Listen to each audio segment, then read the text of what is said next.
and welcome to the November meeting of the Finger Lakes New York State REMAC. I'd like to thank everyone for their attendance and many for their continued attendance. We're going to get right to it because I know people are busy and have got lots to do.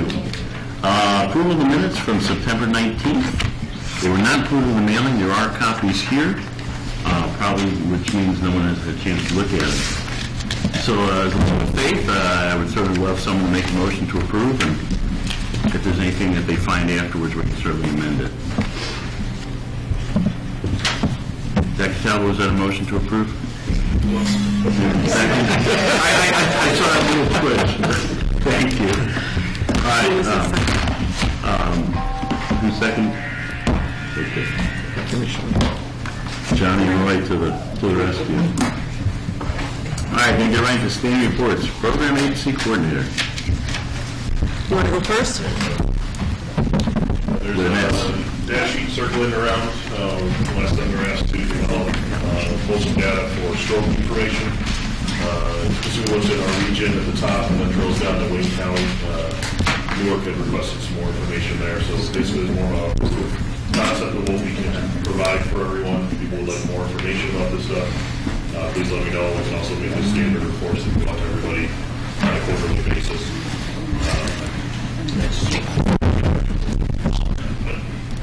That's it. Donna took off on it. I'll give my report. The next CMAC meeting is the second week of January of next year. Keep in mind that this REMAC meeting, the date is going to be changed because of that. So rather than have the REMAC meeting before the CMAC meeting, it's going to be the week after. And Donna has the exact date. Donna? You're not Donna. How about Tuesday, January 22nd? We'll wait for Donna, but we're going to change that day. I apologize. I think there might have been a mailing that went out, but certainly want to mention it here. We'll definitely get a mailing out. It just makes more sense to have it right after the CMAC meeting. I apologize for those who had scheduled that far in advance. Currently working with Nate on the physician credentialing software app. We're going to tie in with Monroe County's. We're going to change our material so it will be specific to the Finger Lakes region, and then you'll be able to sign in and get your physician's credentials rather easily. Also, now that elections are over, I'm trying to get in to see Senator Funke and discuss a few issues regarding EMS, particularly some funding and staffing issues, which seems to be becoming more of a problem in New York State. If you guys have seen the GEMS article on staffing shortages in New York State, EMS 1 staffing shortages in New York State.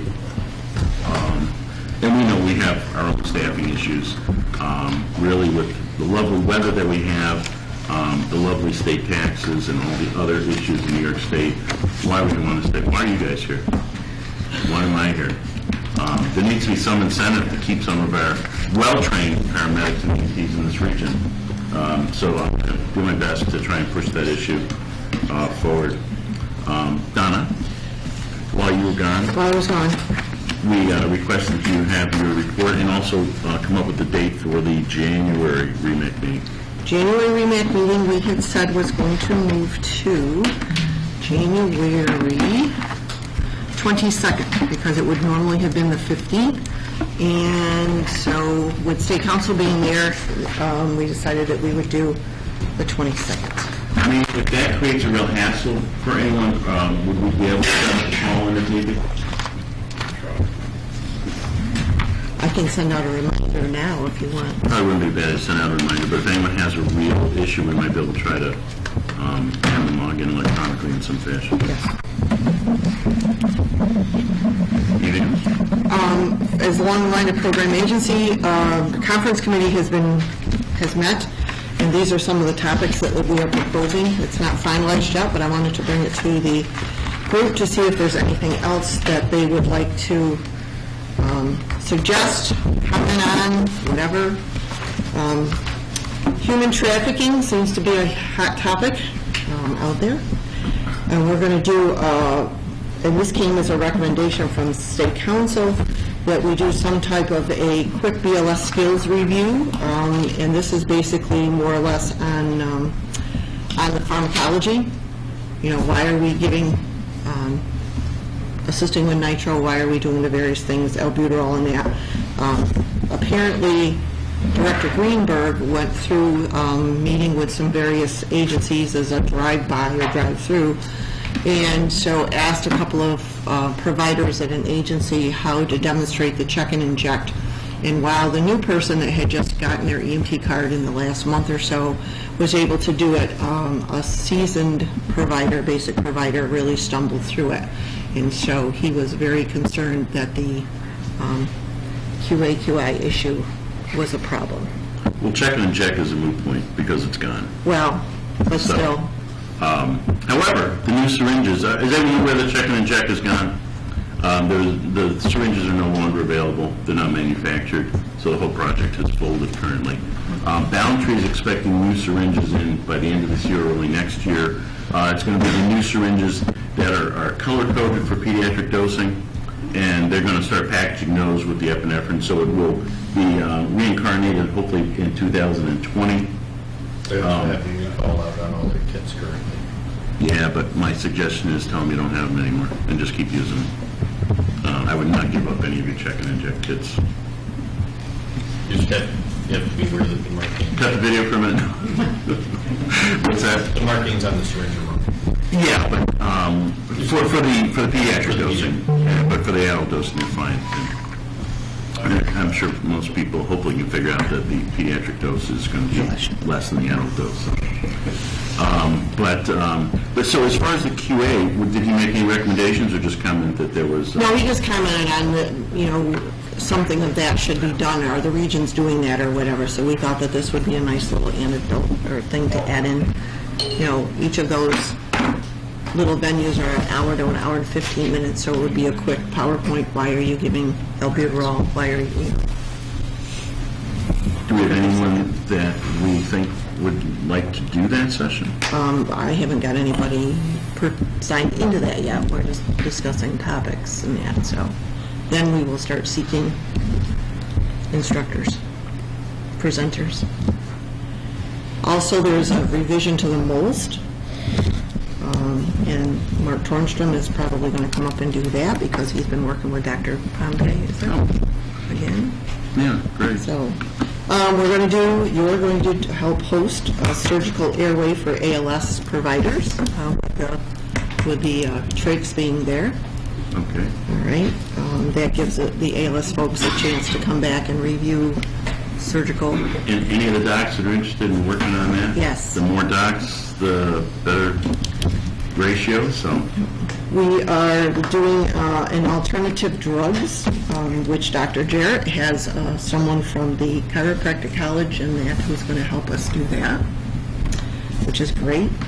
I've talked to Ben Sensenbaugh and Joe Wolskowski. We had a request. We talked about this, I believe, at an ALS meeting, because I know it wasn't in here, concerning the new appliances or whatever that are out there in the field that a lot of EMS providers are not familiar with, be it different suction units or be it different ventilators, different things like that, what's going out there on patients. So the two of them are kind of working on that. Okay. Sounds good. You and Dr. Jarrett have a couple of presentations you're working on. Whatever she tells me to do. We've had another request, or we had a request to bring back the autism lecture again, which is fine. Jake's going to do a review of 12 lead, because we still have critical cares and paramedics that need that review. We're going to have something on LVOs.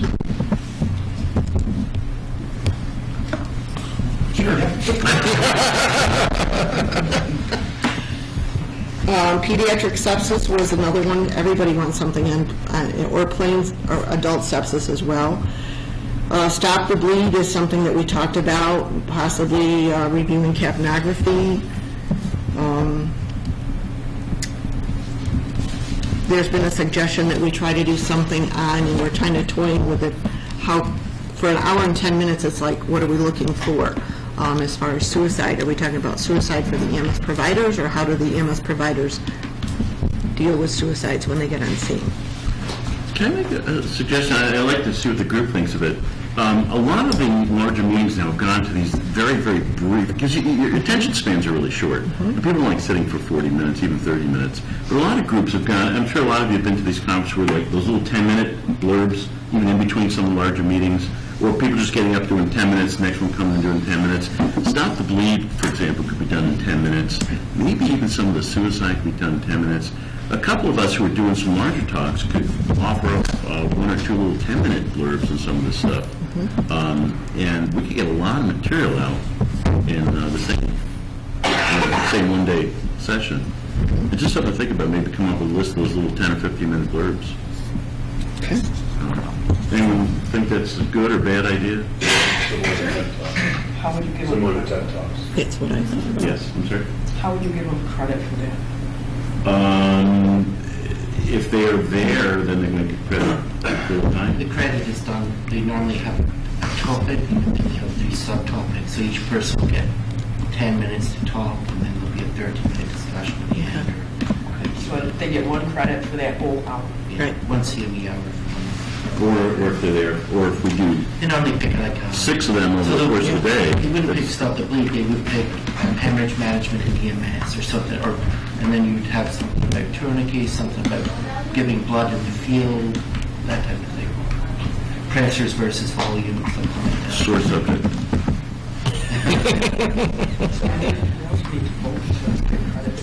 Not until the January, till the program's put together, because they sanction it now.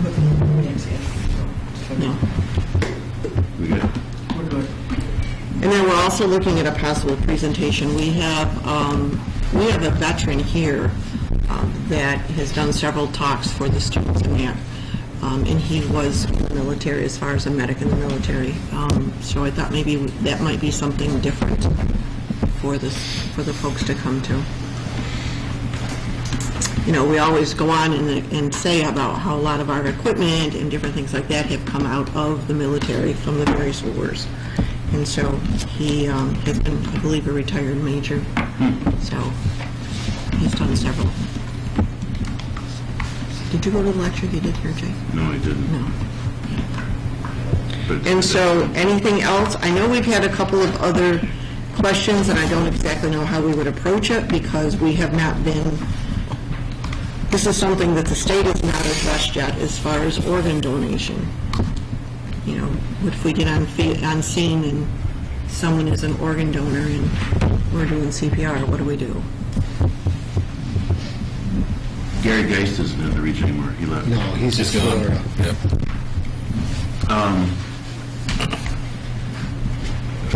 He's still with the organ donation locally. Used to ride with Walworth or Marion. Used to be a flight medic at Mercy Flight. Who am I thinking of, guys? Joe.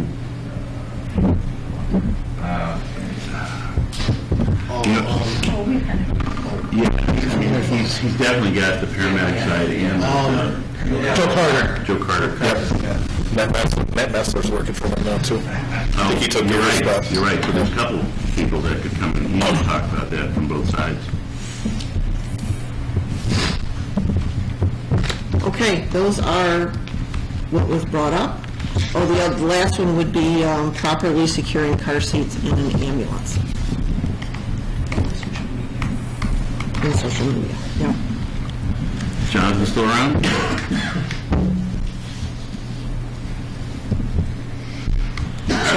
Our liaison to social media from Region, Jonathan Gardner, our liaison for social media. Yes, I believe he is. Have a word with him about that?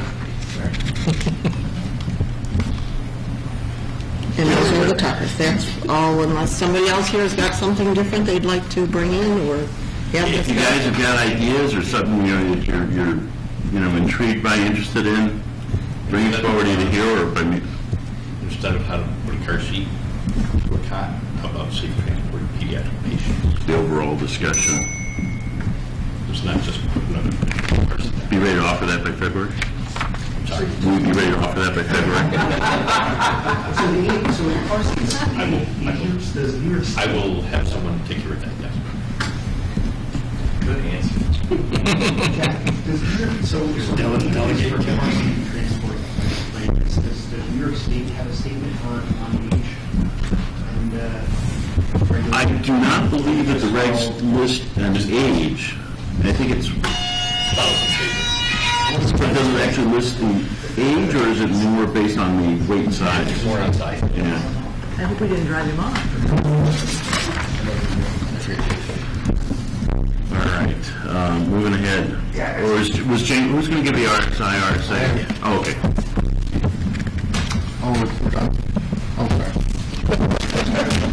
So I know you guys have been busy. Yes. And you've scheduled, well, I'll let you present. So, the RSI committee, we discussed in great depth this and further RSI classes. We have developed a timeline that we'll be using for this class, which will be used for future classes. We'll go over the timeline right now. So for November, the timeline was that agencies submit names for prospective candidates. Also, any agencies that are not RSI that wish to become an RSI submit their application or their request. I did receive the names, however, I would like to table this until January, and I'll explain why. So now after December, after you receive the names, the committee is going to meet with Dr. Siret and yourself to discuss whether it's feasible to have a class. We based it on number of candidates, and we thought that trying to get all the manpower for 4 to 5 is probably not good. Anything over 25 probably isn't good. Once we decide we have enough candidates, we're going to discuss facilities, how many doctors we need, and how many of the committee members will be there. Also, we will be submitting a form to each agency listing the names of the candidates and having their medical director and their ALS chief sign off, verifying that they do meet the criteria and that they are confident in their able to practice as RSI providers. January's REMAC, I will submit the names of the candidates with the forms for REMAC approval. Once I have REMAC approval in February, we will be sending out practice tests and a plethora of reading materials for the RSI candidates to study and peruse. As close to March 1st as possible, we will be sending out a test that they have to pass in order to proceed to the second section. So once they've passed the written test, in the middle of March, before the REMAC meeting, there will be a lecture and practical session similar to what was in the past. Once successful completion on that March REMAC, we'll come in and submit the names of successful candidates, and then they're adding to practice once REMAC and their medical directors have approval. We're hoping to use this format for further RSI classes, whether yearly or whether we identified a need in the region. So I'd like to table, I sent Dr. David off the names of the prospective candidates. I'd like to table that till we have everything together, and I will submit that in January. Discussion item? Yes, I would like for future meetings, because of minutes and that, if you could get to us, like that whole plan, Yep. so that we I'll can get resend it it out to to you. everybody, I'll resend it to you. so we can circulate it out, so we know what's happening each month or whatever, what the procedures for that are. I will take care of that. I have no problem with you tabling the names for the time being. I don't know if anyone else does. Certainly, sounds like you guys put a lot of work and effort into that. It sounds like a really good plan. Thank you. Going ahead, I think that really puts us in good shape. Did you guys at all discuss continuing education? Yes. We've decided that the onus of this committee should be on agencies and their medical directors. It should be the medical director of the agency. They should be driving the training because it is their recommendation of these providers. So they should drive the training, whether it's cadaver-based, whether it's didactic or lecture-based. We still want to do the 12 hours of CME a year for our site providers, but we need to put the onus away from this committee and this body more towards the agency medical So directors. there's 3 or 4 of us. Yeah. Well,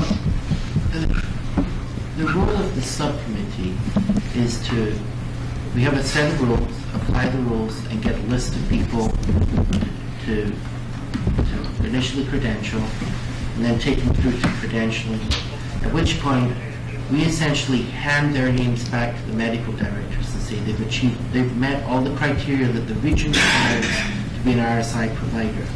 At that point, the medical director for the agency signs off, and he signs off on three things. He's going to maintain quality assurance, he's going to maintain a teaching program, and every year he's going to sign a form that says this person can continue to provide RSI. Now, we can have recommendations as a committee as to things that the medical director may want to do. We can facilitate training at their request, but ultimately, it's a medical director responsibility for the agency. So, and what that does is it's just too complex to arrange ongoing CME training and track everything. And ultimately, it shows an agency responsibility. Because at the end of the day, if there's a bad case, the region wants to be able to say, listen, we trained them up to the point that we credentialed them, we can prove their credentialing, and then we handed it off to the agency to maintain their credentialing. And all we do is set the standards for that credentialing. So if the committee decides that there's a certain set amount of teaching, and there's a set amount of teaching where there's no obligation to provide it, that really falls to the agency. If the agency doesn't want to be an RSI agency, we can withdraw. That's it. Do we It's not our have job to train. current records as to who we have credentialed? Believe, yes, we do. And what are people's thoughts about trying to come up with a system to contact those people that are credentialed and have them submit what they have accomplished as an RSI tech annually?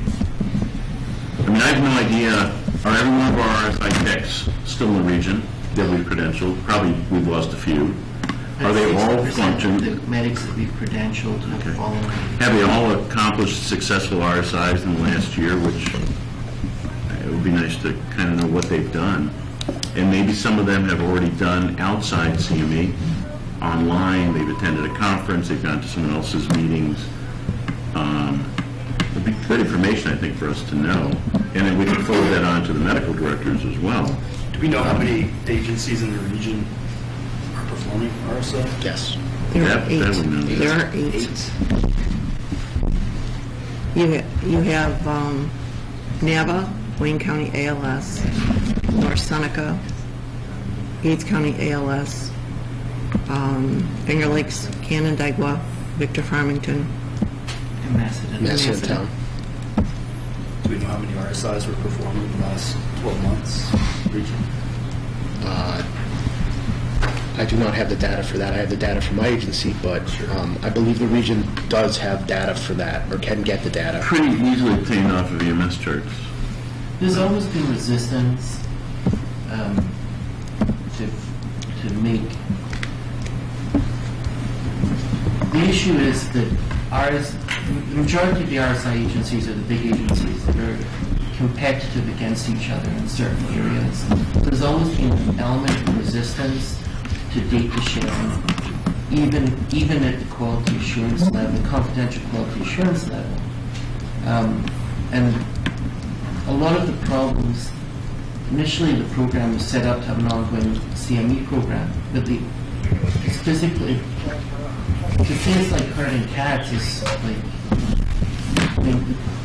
it's impossible, because the majority of the medics that are RSI medics for these agencies are high hourly medics, so you have to have multiple training sessions just to be able to address them, because agencies simply can't cover their calls, because it's basically all their full-time medics that are RSI techs. You can't just have one training session, you have to have multiple. And getting people together has just become so impossible. And then the other thing that we were having is, you have an RSI medic that's been an RSI medic for 9 years.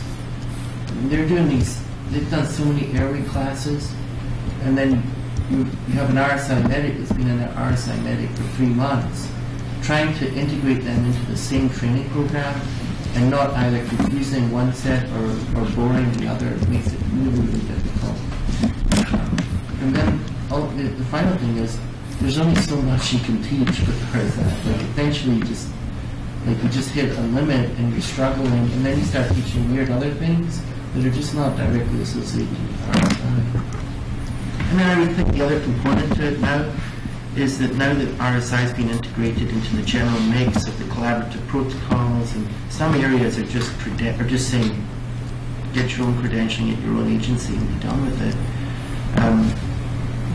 That it's become, this was one of the potential discussion points, is we've always kind of reserved RSI as for a high volume, experienced medic.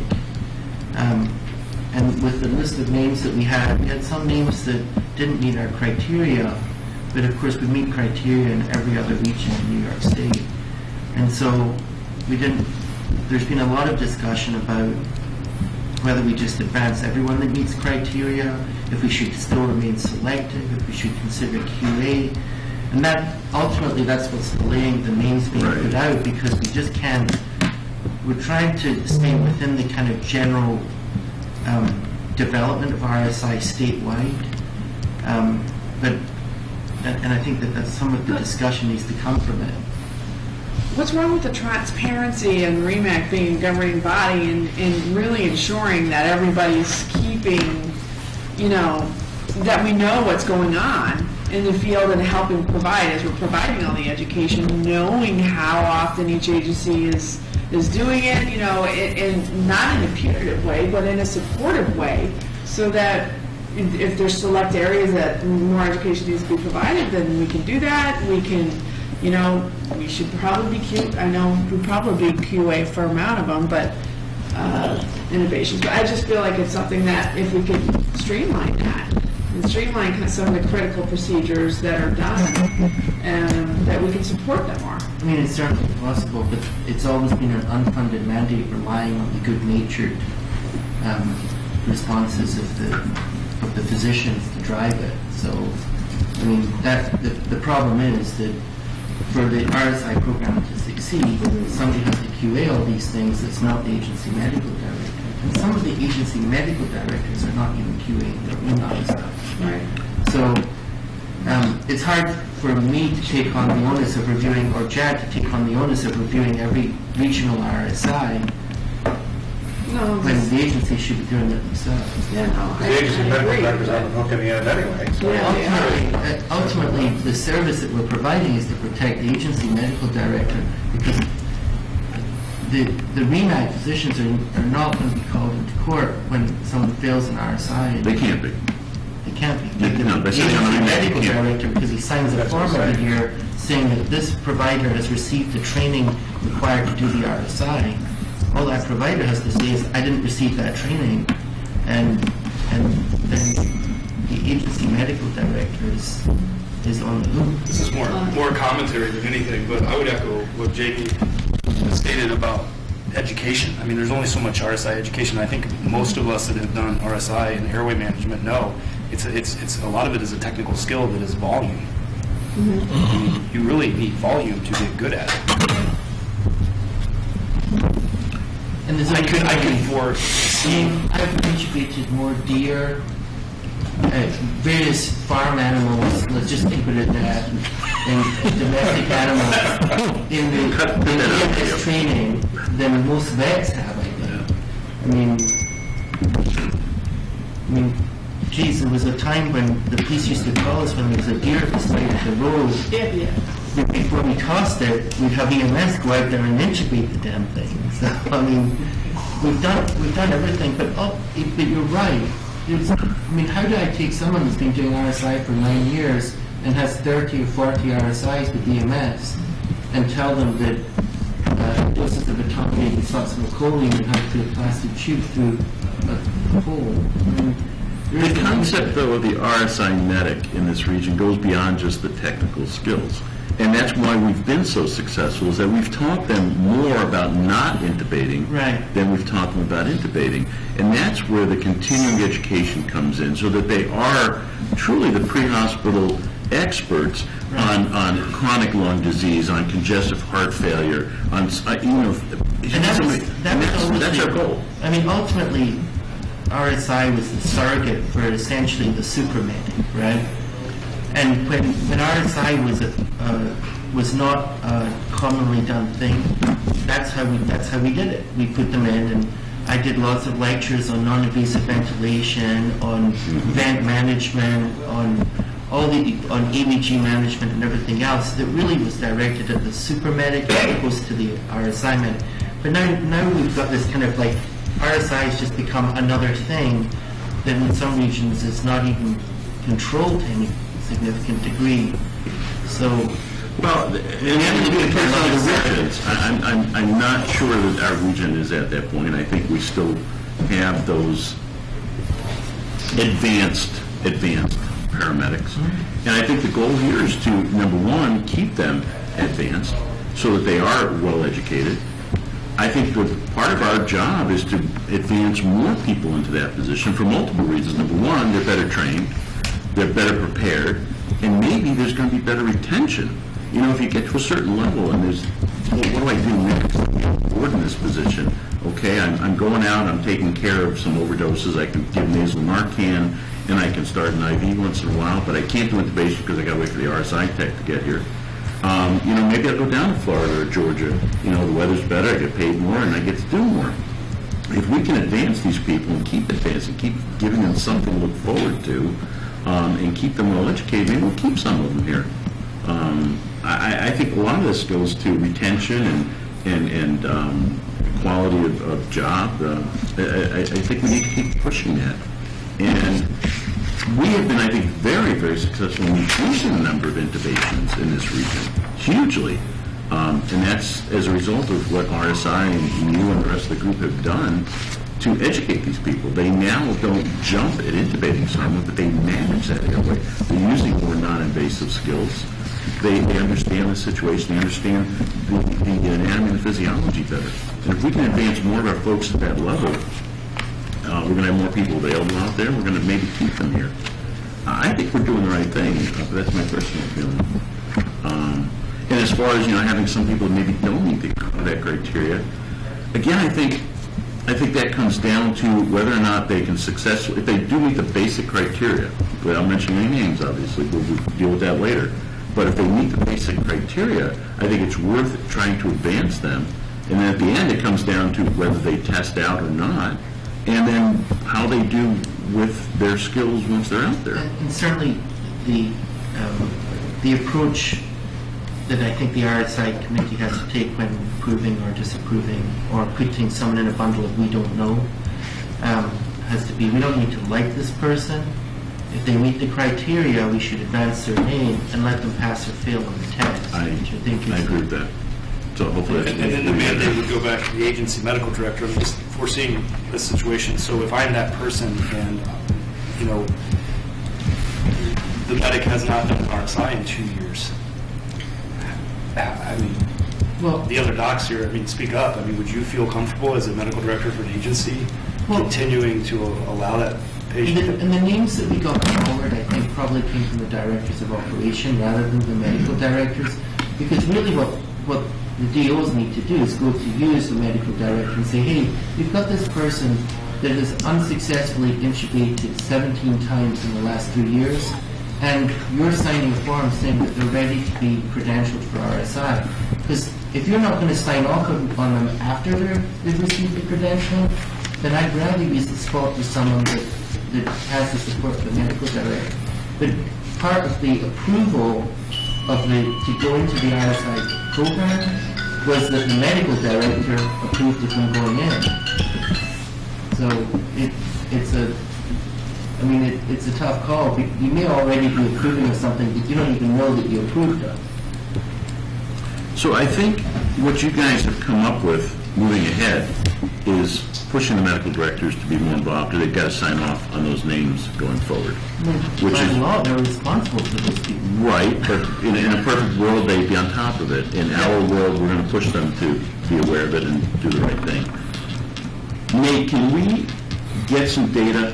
82 uses of the RSI medication this year. Can we break that down by provider and service so that we can present that material in a packet to the medical directors, all 4 of us, I think? That's for the... I mean, you've got 1 or 2 of them. I've got a couple, you have a couple. And Cameron Scott. No, Phelps is not They'll say less because they're not Claire RSI. has Medic 55. Right, so I think it's 4 of us. So, Because we can be the credentialing body, we can be the approval to credential body, but we can't run your agency. That's the medical director's job, to have the well, medical but director. it's for, right, so if we can get that material back to the medical directors, with a list of RSI credentialed providers in their service, here are the RSIs that have been done by your service, break it down to who's got them, who doesn't, and listen, you now have 2 providers on this list, 3 providers on this list that have not done an RSI in 1 or 2 years. And most likely not receive training by you to maintain that credential. Right. What would you like to do next? And we'll go And we're from having there. to, and the truth is, we're having to shift that burden as the number of RSI medics increases. We have to shift the burden back to the agency because we just can't run classes for 40 RSI medics 12 times a year just to maintain their certification. That needs to fall back on the agency.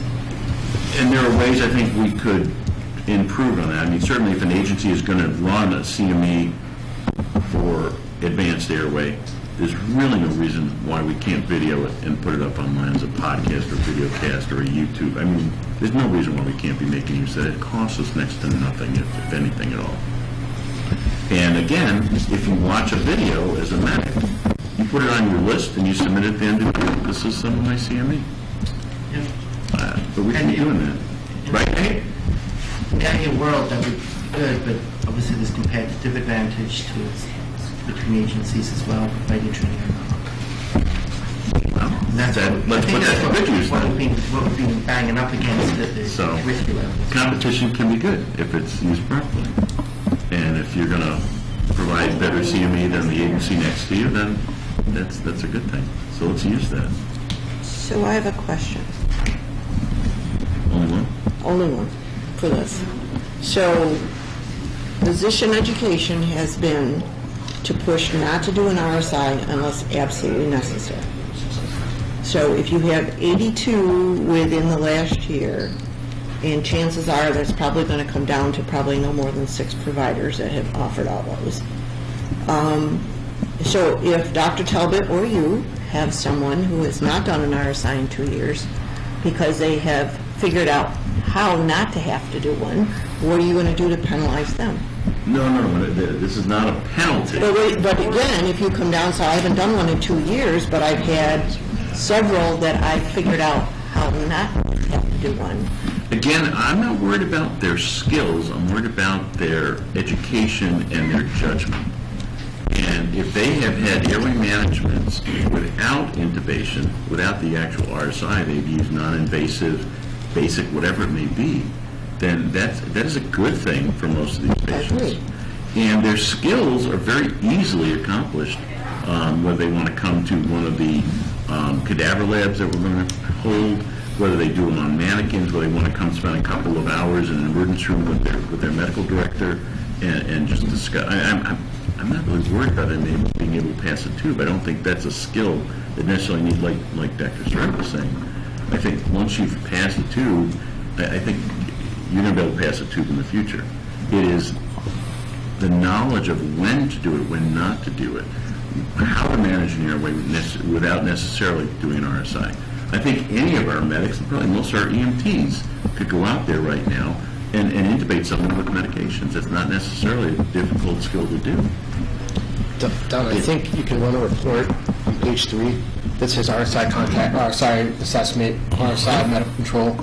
You can run a report on that, and that way people, even if they don't do medication, but was called for RSI, didn't do it.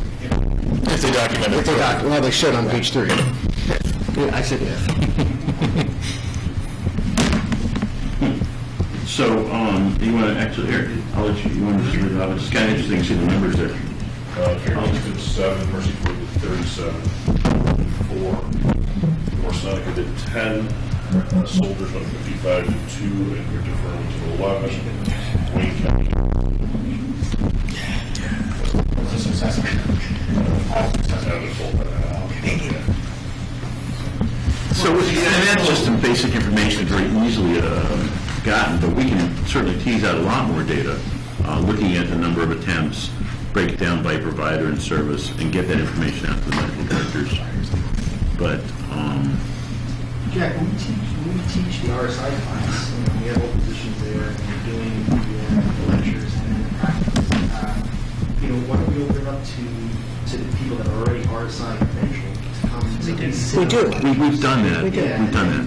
And then maybe even, when you have the breakout groups afterwards to do practical skills and testing out the position, if it's your initial credentialing, you have to sit down with the physician, but yet have more stations where there's experienced paramedic educators that can sit down, do stations, have extra equipment, and even maybe make it an hour longer, where, say, after the physicians are done testing out all the new providers, equipment's still there, those providers will even come later, and just use the hangar a little longer, and kind of have that. All that's That would get into possible.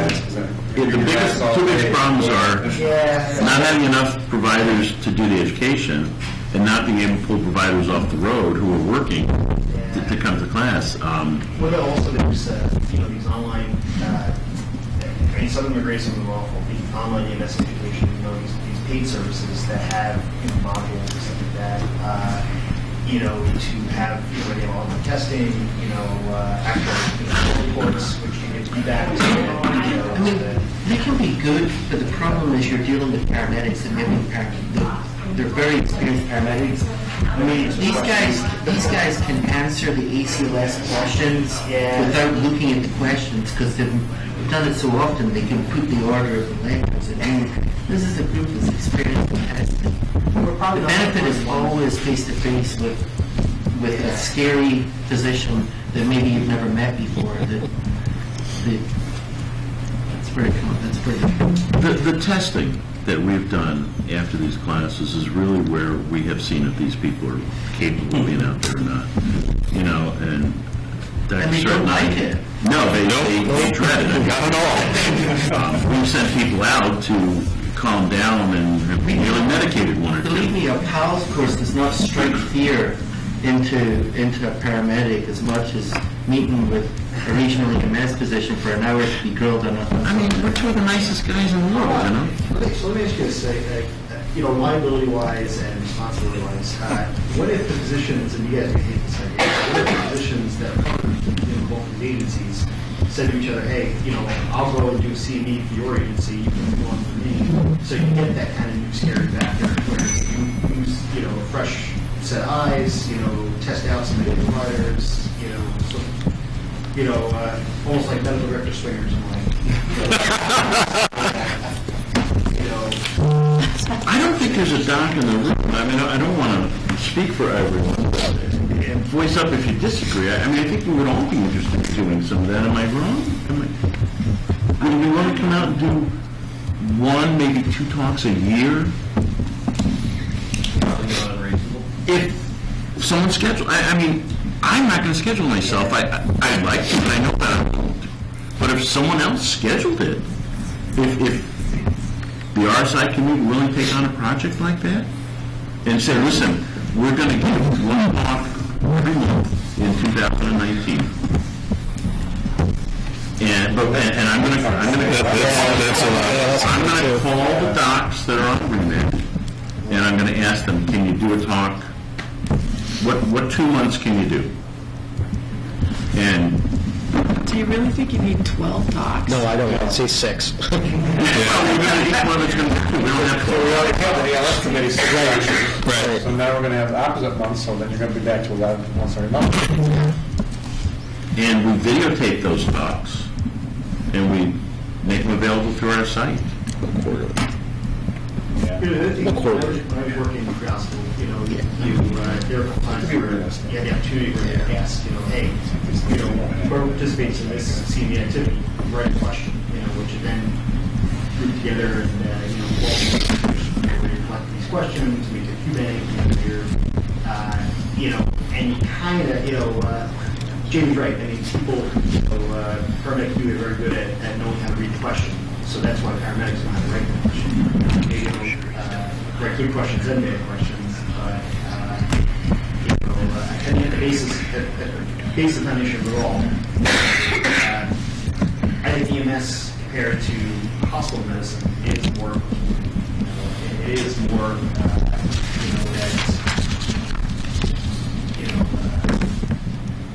people want to put the time in to help each other out, and That's the basis of EMS, which sometimes we forget, is that we're here to help our neighbors and friends and colleagues. That's what EMS started off as. It's become more and more of a business and other things, but it's still our basis, and I'd like to think that most of us still have that in our hearts. Docs, you want to give 1 or 2 talks next year? As simple as not even going with anything prepared, but to sit down with the RSI and the other paramedics and even the basics, and just have a roundtable discussion, bring up some cases. What was the worst case you had last year? How would you manage it? I mean, it could be that simple. You don't even have to go anything prepared. 9 times out of 10, you give your presentation and it all turns into a question, answer, and discussion period anyway. But to have face-to-face contact with one of us, and hopefully keep everyone out of rapid SVT, and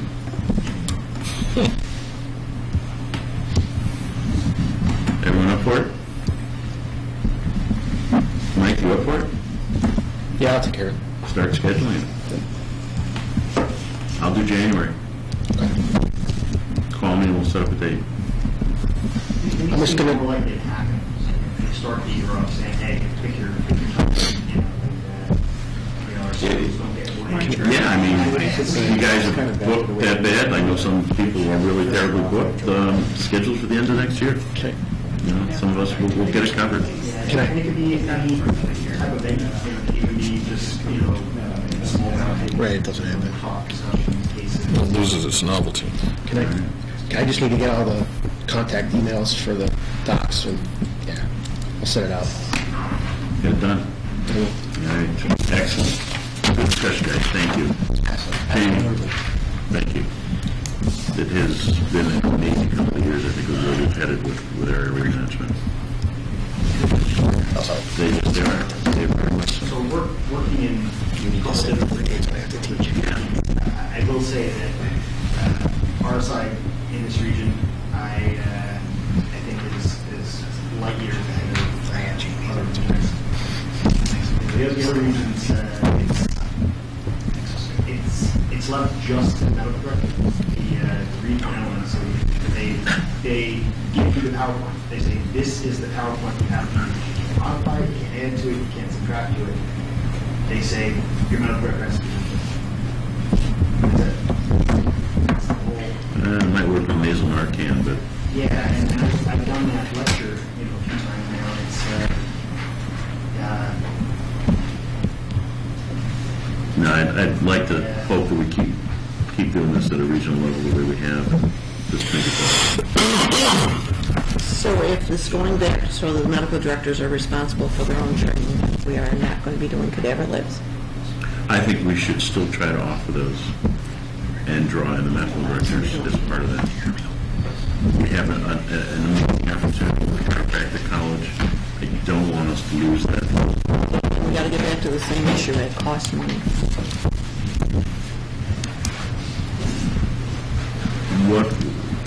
How do we make out with the last cadaver? I have 4 agencies that haven't paid. Some of them did, half of them have not yet. Why do we let them come without prepaying? Because we thought that they were going to be. Because it was scheduled so fast. I don't think we can have notice. I don't think we knew about the cost until like. What would the cost come down to? We charge $500 per agency. The letter went out on August 21st. Well, let me frame the whole thing, because I had to listen to this for hours at the arts. It was $500 an agency. The small agencies are saying that have 1 or 2 RSI providers are saying, why am I paying $500? Premier Leagues or Wayne County, Waltham are paying less. The second component is it was a single teaching period, and the agencies just didn't have time to either respond to get their medics to it because they had scheduled. I mean, they scheduled a month or 2 months out. They just couldn't get their medics off to go to it, and it just came out of the blue. So And then the third thing is that there was some question about, is this an RSI training thing, or is this an airway training thing? Because my understanding that both groups of medics were present there. And then I think finally, a lot of the funding, the way that the agencies are funded, they have to get approval from their boards to get funding. And they have to go to their boards and explain why it is that they're having to pay the bill that the boards just didn't budget for. Those are the things that I heard. We have different weights with different agencies and different significance, but there was a fair amount of frustration about how it all played So out. you guys discussed it at length. What did you guys come up with as a final decision solution? Well, I just put my head underneath an ambulance outside and let them talk about it because it was I mean, I don't know what the... I'm trying to remember. I can say that my board of directors were pretty, not upset, but they were wondering why, number one, we didn't send anybody, and it was $500. And if you did the math, it would come up to $4,000, if I did the math right, for everyone, when they just spent last year $1,250 for a cadaver at Strong Memorial Hospital for my agency. So they were kind of concerned and wondering why that was such the cost difference from University of Rochester to here. They got a few dollars more than we do. That's Like a couple of million. Don't shoot the messenger. There was no push down of the cost that the council incurred for having that session. It was just kind of the thought was, well, they just threw the $500 out there. How much did it really cost them? And there was no. I don't know. We never saw what it really cost, and there was some discussion on that. Well, and I think that some of the discussion led to the initiative that came back from the medical directors to manage some of the RSI initiatives. I know that was some of the conclusion out of it, and that's kind of where that went. Now it's kind of coming back around, and we had these discussions, ended up getting conclusions again and again. There was definitely discord at the agency level with how it was implemented at the regional level. And I think a lot of it was just expressed frustration because I think if people just felt they got a bill, they didn't have a discussion, they got kind of hijacked a little bit. So, I'm not really sure this is actually within the realm of a REMAC. This is probably more program agency and council. I think the educational offering was the REMAC's purview, and I think it was a good educational offering for those that were there, and I'd like to do it again. But I think it's going to come down to whether or not it's affordable, and I'm not sure it's a discussion for the REMAC, because I think we've got better things to discuss today. I think you're right. So, And I think we mentioned it was going to be passed back to the full council at some point. so let's pass that over to council. For training and that should be chatted about. I mean, Why don't you guys work on that, maybe bring us back a report so that we can move ahead. Sound good? All right. Advanced practice committee. I hope to not take up nearly as much time as the RSI committee has. But you're going to do it anyway, or? No. Here we go. ALS committee met first Wednesday of the month, and the first part of the evening was taken up by a rep from, who's now Philips, who bought RDT, Remote Diagnostic Technologies, and going over the Tempus ALS Pro monitor. And with Philips's acquisition of RDT, they're looking at FDA approval of the defibrillator electrical therapy device with that monitor probably by April of 2019. So there was a lot of discussion about the device and what it's capable of. We also developed a list of training topics that were identified by the group that will be bi-monthly throughout 2019. They'll be working with a program agency hopefully by the end of this week. I'll get that forwarded on to him and get that out there with the agencies, the locations, and the dates of those training topics. And the thought with those training topics, this will be the first Wednesday of the month opposite the ALS committee. So ALS committee will meet in January. They'll have a ALS training topic in February. ALS committee meeting in March, ALS training topic in April, is kind of how we're envisioning 2019 to go. And agencies have offered up for different topics throughout the year. Not only for the educational component, but really to get folks out to seeing other agencies in the region, you know, a little bit of a meet and greet and a show and tell of what everybody's got. So if I jump on, you know, East Elbow Ambulance, I've maybe seen that ambulance before and have a clue of the who the folks are that I'm jumping on the ambulance with. So, Jason, do you think there's any way of merging the RSI talks and the... I think we've only got 2 talks that have anything really to do with airway. But that certainly could be a possibility. But that, I'm hoping to have that list to neat sometime during the holiday weekend here. So. Well, you've got the topics picked and the locations picked. But when you do that, you might want to put that list out to the physicians. Maybe there's a topic that a physician might be interested in doing. Absolutely. That's all I've got. That was quick, thank you. All right. Usually at this part of the meeting, we've had some notifications or discussions from the 2 air medical services that service the group. There was some concern from people that there wasn't an opening for other agencies to make a presentation or discuss what they're doing at their agencies. So in the future, the agenda will no longer list Mercy Flight or LifeNet separately, but it will list agencies, period. So if anyone would like to talk anything about what their agency is currently doing, and that does include Mercy Flight, LifeNet, AMR, and any other agency within the region or outside the region. All right. Yes, sir. I'm okay? You are okay. Just don't identify who you're from. All right. Anyway, we the Mercy Flight.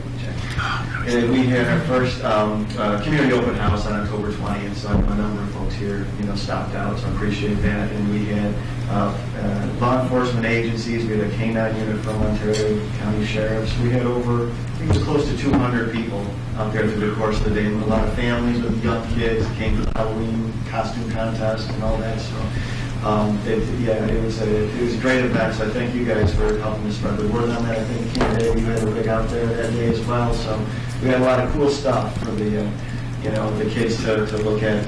Town of Canada brought like a snowplow and the big trucks and all that. So, but it was a great community outreach event. And I appreciate it. I saw some of you guys out there. Appreciate it. You got water and your lunch. And lunch ran out of food. That's how many people came out. Eventually they go. So they get more food for the day to feed everyone. So that was great. So hopefully the first of more of these kind of community outreach events. So. Very good. Thank you. Any other agencies that have comments they'd like to talk about? Open discussion. Finger Lakes? We just participated in a Ebola drill with Clifton Springs Hospital, just with the new outbreak of Ebola in the Congo, crossing the border into Uganda and things. It's been 4 years really since we've done a whole lot with it.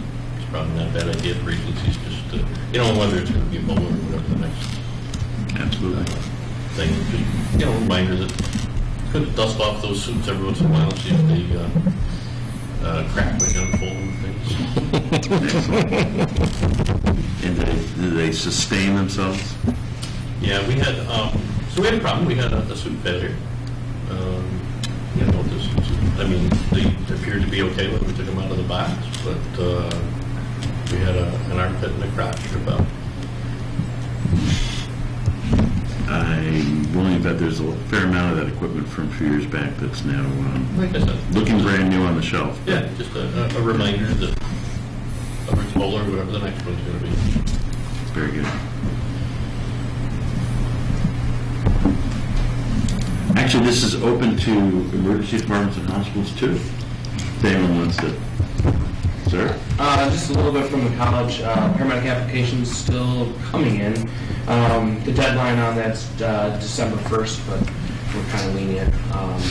I don't want to be like last year and a week before and still doing interviews.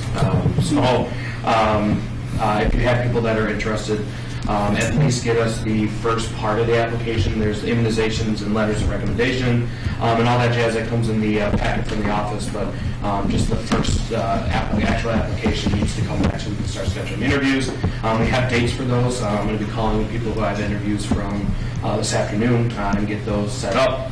It looks like the EMS management course is going to run this year, so anybody who is interested in the EMCR 125, which is EMS management for the degree, it's got 10 registered right now, so it's actually going to run. So I know that doesn't run very often, so if you know people who need it for the degree or want the degree and haven't started it yet, the more the merrier down in the full class. So.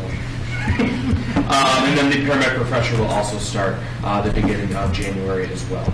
So things, new class will be starting in January. So When's graduation for the current class? it'll be the first Monday after first Monday in May, after the practical exam, which is May 6th. May 6th. May 6th, okay. Thank you. All right. This is also open to EMS coordinators. They used to give reports. It's not mandatory, but certainly open to you folks. I do have one thing. But there you go. We're going to do this every meeting.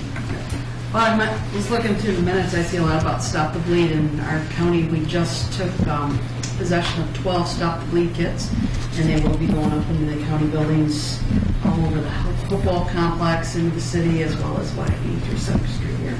So we're now starting to teach employees how to properly use the items in there. Excellent. I hope all the agencies are getting ready in this region to have their poor tourniquets and other equipment. I hope the emergency departments are, I know some are, doing the same. There's no reason why someone should bleed to death in this region anymore. It just shouldn't happen. Excellent. All right. Yes. I do have just one thing that I need to bring out here. We've had a couple of calls from prospective paramedic students to the fact that they do not want to get immunizations. I just want to let all the physicians in that know that this has actually gone through the court system with the college, to the fact that it's the same if it's nursing, massage therapy, whatever. As long as there are clinical requirements and the clinical sites require immunizations, the student must acquire the immunizations. Otherwise, they are unable to fulfill their clinical requirements and cannot finish the program. We cannot deny them coming into the class. They can sit in the class, do the lectures, do whatever Jake's got for them during the class, but they are unable to complete their clinical requirements, therefore will be unable to move forward to finish. There's no way you can bar them from the class if they tell you they're going to refuse them? Nope. Legally, it's a... Kind of wasteful, but... And that we would have to, and that we tell them that when we interview. But you and I had that, we had a student a few years ago that was the same thing. And it was religious beliefs and that, but it was like, she can come to class, doesn't matter, but she doesn't complete the clinical side of it, so she cannot test. We can't put them in one of the Ebola suits. The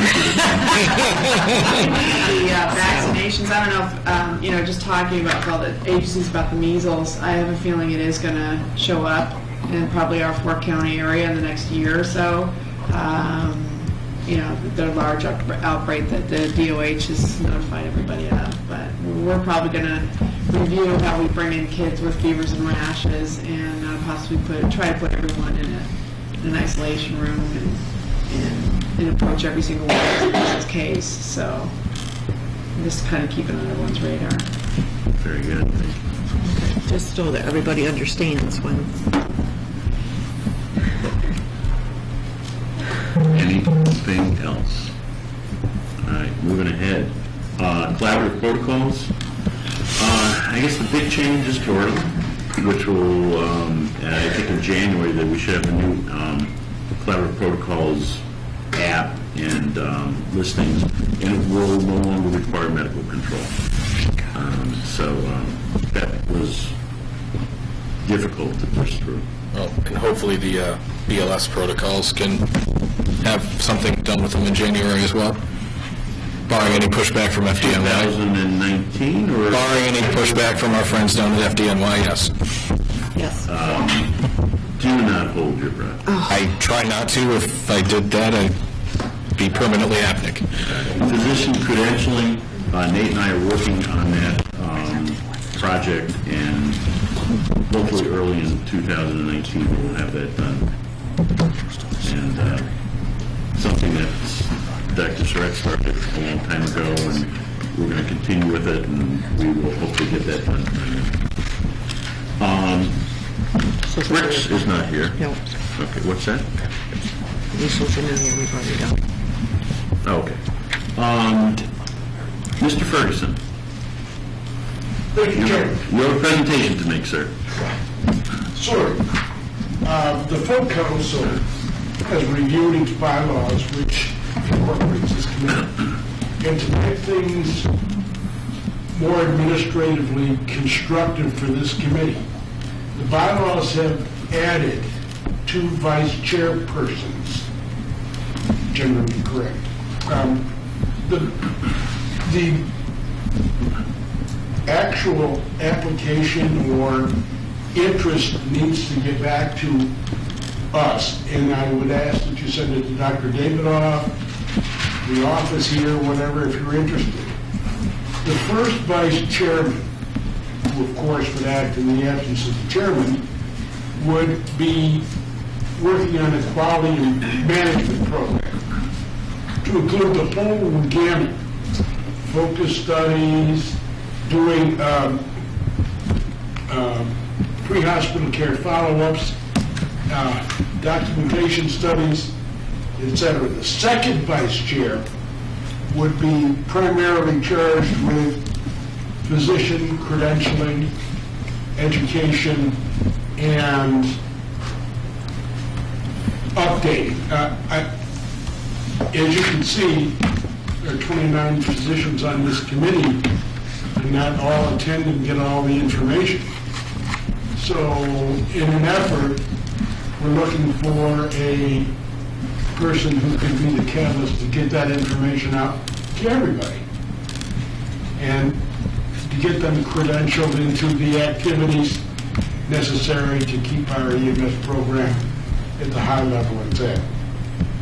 So, with that said, I would charge you and the other physicians to get back to the office or to Dr. Davidoff with interest, so that at the next meeting, we could be able to have you elect or appoint or concur with those interests, so that the full council can have a report the following month, in January.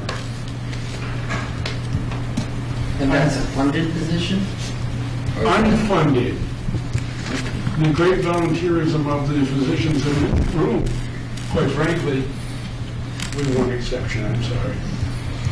You know, so, but I think it helps improve what you're doing. I've listened to the quality concerns that have come up this morning.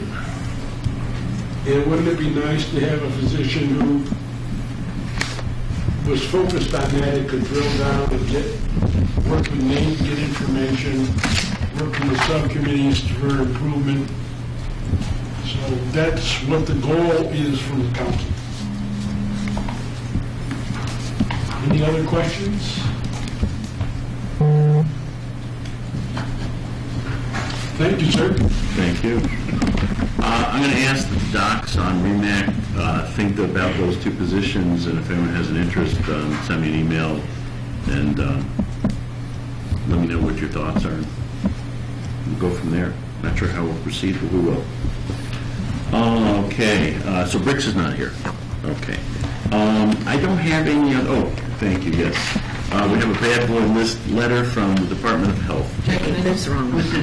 With the whole Briggs presentation, because Jason mentioned it as well, it was a long time ago in REMAC, we said that when it comes to product, like company-specific products, like defects, monitors, that those things, we weren't really going to entertain them at the REMAC level, because otherwise we were just going to have this run of every airway device or everything. We weren't going to recommend any items.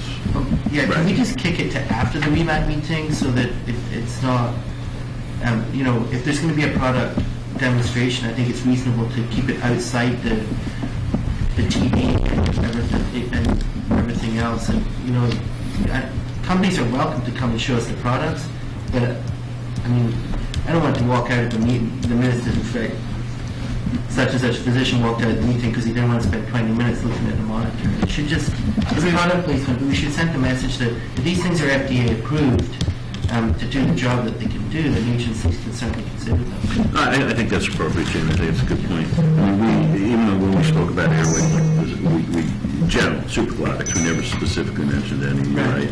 And I think the same thing. I think when you're talking about a group, say there's so when we eventually come back with the nitrous, we're going to come back with a discussion on the use of nitrous for analgesia.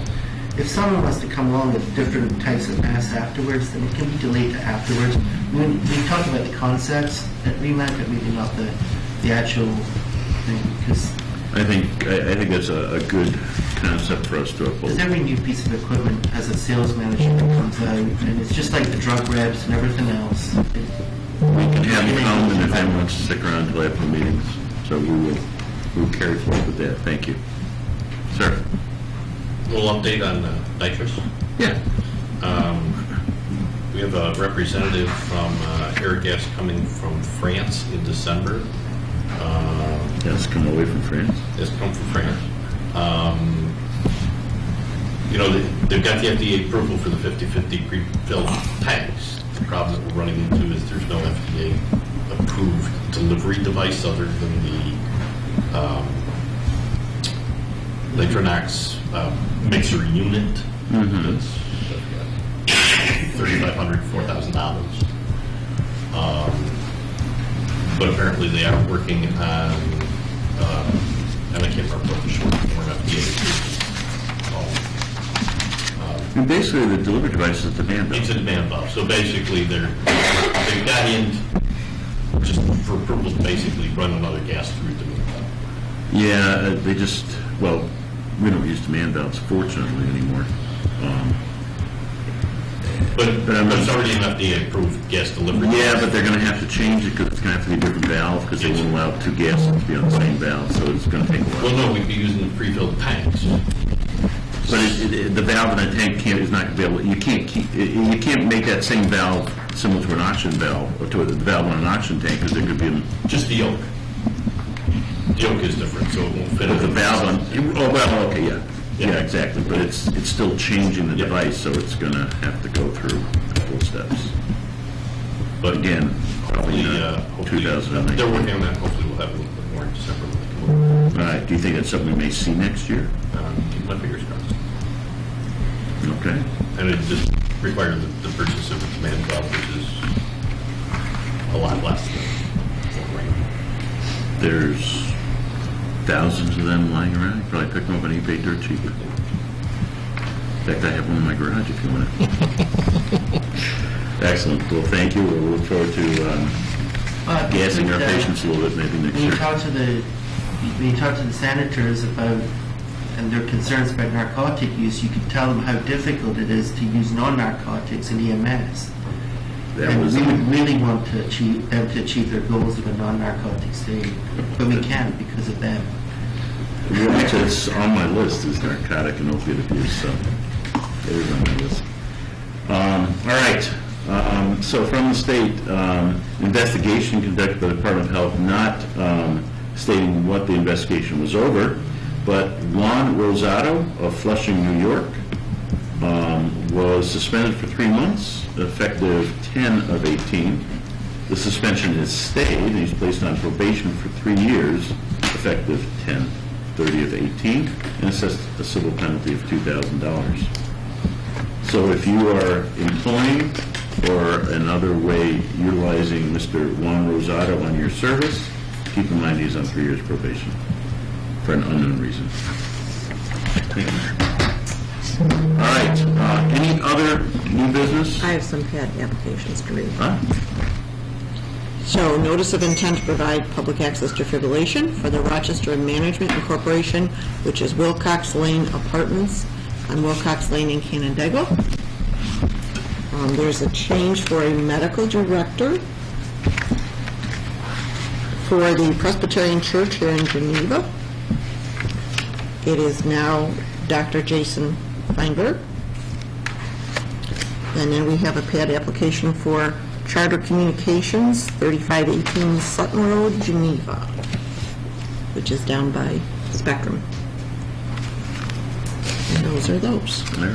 Just to let everyone know, Dr. Montesano could not be here today. He is in pre-test or pre-op for a knee replacement scheduled in early December.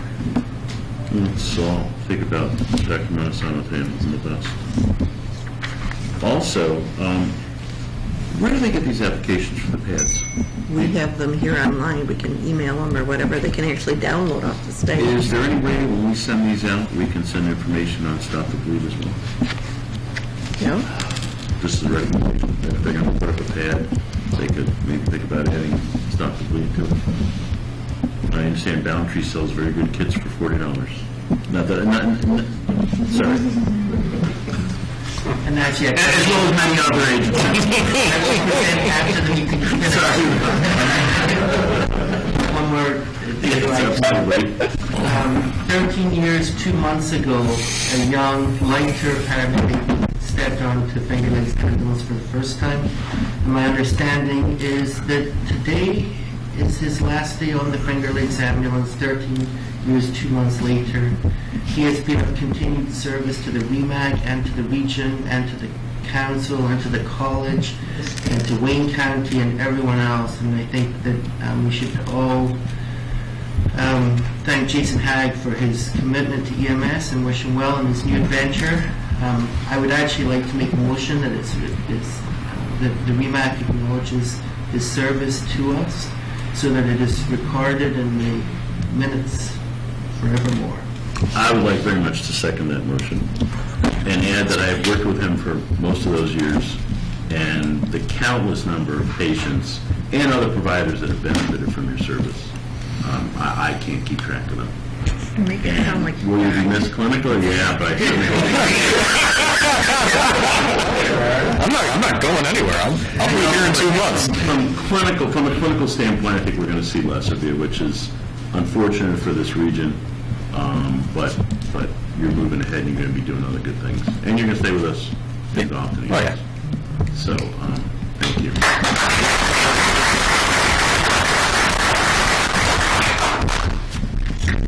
All right. Thank you. Guys, this is our last meeting for the year. We will meet again in January. Again, I thank you all. But just all of it, please keep in mind what we do in the pre-hospital and even in the hospital setting is not necessarily always so safe. There are some inherent risks. We've lost providers over the years. Don't want to see it happen again. In a perfect world it wouldn't, but please all be safe. And remind all of your coworkers and colleagues to stay safe. And I hope to see every single one of you back here in January. Happy and healthy holidays. 11 o'clock is the paramedic meeting. Not too bad. Considering the last transcription I just did for 3 hours. We need a motion to adjourn. Dr. Talbot? Dr. Michelin, seconded? I heard it all loud and clear.